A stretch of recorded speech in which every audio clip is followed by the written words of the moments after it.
আসসালামু আলাইকুম প্রিয় বন্ধুরা, আপনারা দেখছেন করতোয়া নদীর ফুলতলা বাজার সংলগ্ন এই যে দেখুন টলিতে নৌকায় বালি উত্তোলন করছে।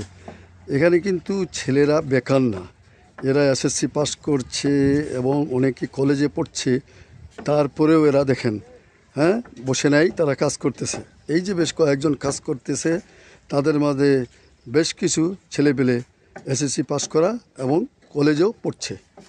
তারা নিজেদের পরিশ্রম নিজেরাই করছে। এভাবে চললে একটি দেশ কেন স্বাবলম্বী হবে না? দেখুন, সবগুলো ছেলেই বেশ শিক্ষিত এবং তারা কাজকে ঘৃণা করে না।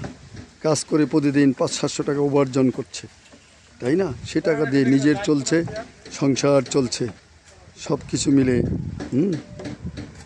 আসলে একটা ভালোই কিছু, তাই না? এ বন্ধুরা, ধন্যবাদ।